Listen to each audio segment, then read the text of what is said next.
Hello everyone, welcome back to Diya coaching institution. आज हम environment के ऊपर बहुत ही इम्पोर्टेंट एमसीक्यूज कवर करने वाले हैं। अगर आप लोग कंपटीशन एग्जाम के लिए एनवायरनमेंट और कोई टॉपिक कवर करना चाहते हैं तो आप हमारे चैनल को सब्सक्राइब कर सकते हैं।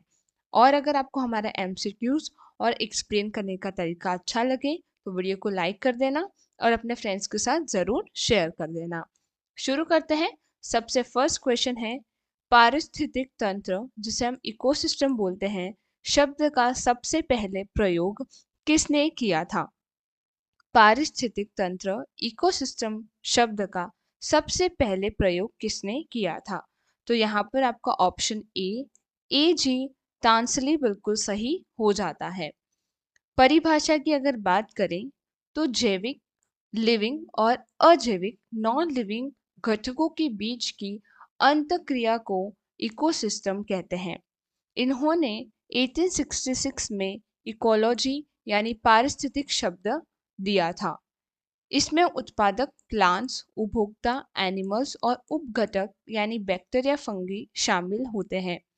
किसी भी इकोसिस्टम के लिए सूर्य ऊर्जा का प्राथमिक स्रोत है।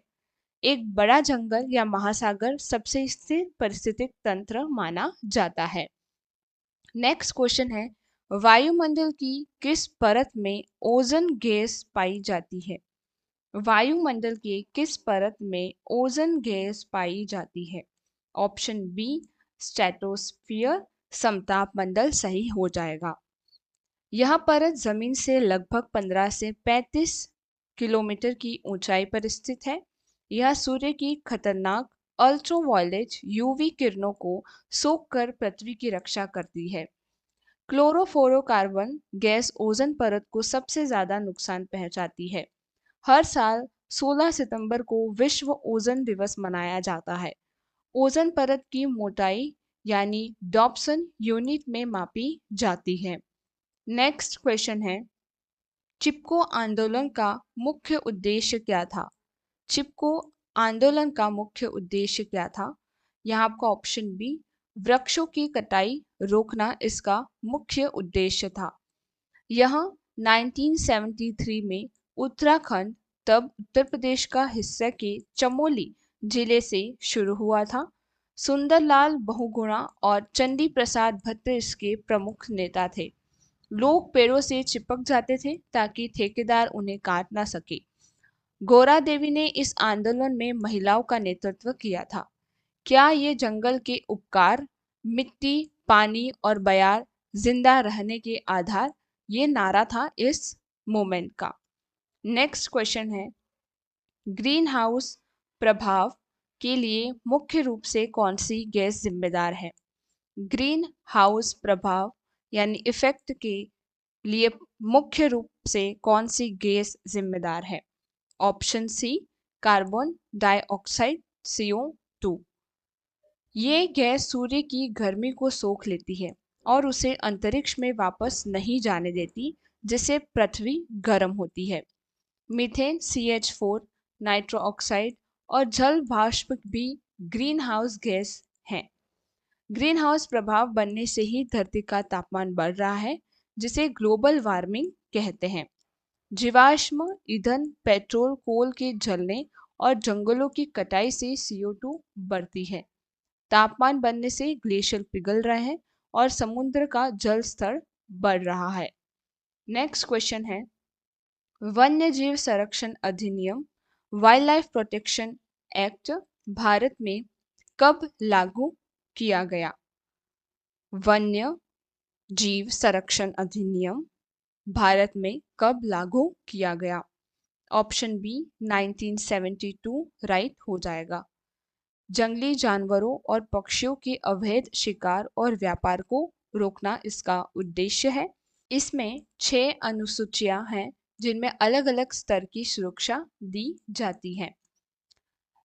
लुप्त प्राय जानवर जैसे टाइगर के शिकार पर भारी जुर्माना और जेल का प्रावधान है। इसी एक्ट के बाद 1973 में प्रोजेक्ट टाइगर शुरू किया गया था। समय के साथ इसमें कई बदलाव किए गए ताकि संरक्षण को और मजबूत बनाया जा सके। नेक्स्ट क्वेश्चन है, खाद्य श्रृंखला फूड चेन में ऊर्जा का प्रवाह हमेशा कैसा होता है? खाद्य श्रृंखला में ऊर्जा का प्रवाह हमेशा कैसा होता है?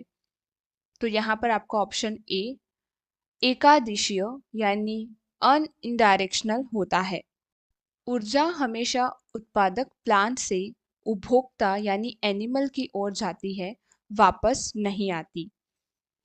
लिंडमैन के अनुसार एक स्तर से दूसरे स्तर तक केवल 10% ऊर्जा ही पहुंचती है, बाकी 90% ऊर्जा यानी हीट के रूप में वातावरण में नष्ट हो जाती है। ऊर्जा का पिरामिड हमेशा सीधा अपराइट बनता है। ऊर्जा कम होने के कारण खाद्य श्रृंखला में आमतौर पर 5 से 4 स्तर भी होते हैं। 4 से 5 ही स्तर होते हैं आमतौर पर। नेक्स्ट है कि विश्व पर्यावरण दिवस वर्ल्ड एनवायरनमेंट डे कब मनाया जाता है? विश्व पर्यावरण दिवस यानी वर्ल्ड एनवायरनमेंट डे कब मनाया जाता है? ऑप्शन बी 5 जून को। 1972 में स्टॉकहोम कॉन्फ्रेंस के दौरान इसकी घोषणा हुई थी।